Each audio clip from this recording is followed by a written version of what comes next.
আসসালামু আলাইকুম গাইজ, সকালে নাস্তার জন্য ঝটপট একটি ইয়াম্মি মাংস রেসিপি আপনার সাথে শেয়ার করব। তো ভিডিওটা অবশ্যই শেষ পর্যন্ত দেখবেন।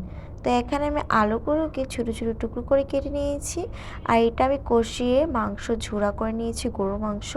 এখানে আদা রসুন বাটা নিয়ে নিয়েছি আর বাকি উপকরণগুলো। তো এবার আমি একটি প্যানের মধ্যে পরিমাণ মতন তেল দিয়ে দিলাম। তেলটা গরম হয়ে আসলে আমি এখানে আস্ত জিরে দিয়ে দিয়েছি।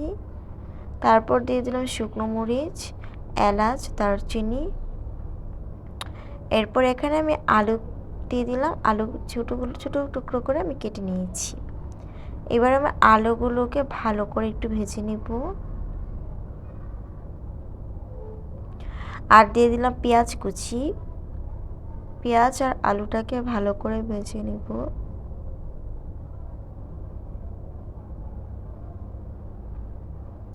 আদা রসুন বাটা দিয়ে দিলাম।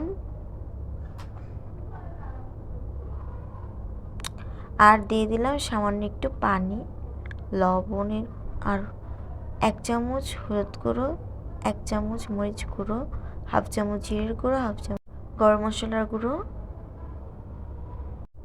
তো এই তো ভালো করে এখন সবগুলো উপকরণ কষিয়ে নিব। যখন আলুটার উপরে এভাবে তেল ভেসে আসবে তখন আমি এখানে ঝোড়া করা মাংসটা দিয়ে দিব। তারপর একদম ভালো করে কষা কষা করে রান্না করে নিব। এবার আমি সামান্য একটু পানি এখানে দিয়ে দিব ভালো করে কষানোর জন্য।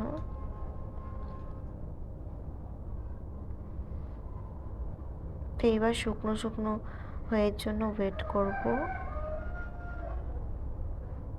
আর দিয়ে দিলাম আমি এখানে কাঁচা মরিচ কুচি। তো এই তো এখন আমারটা একটু একটু নেড়ে দিতে হবে। আর শেষ পর্যায়ে আমি এখানে দিয়ে দিলাম ধনেপাতা কুচি।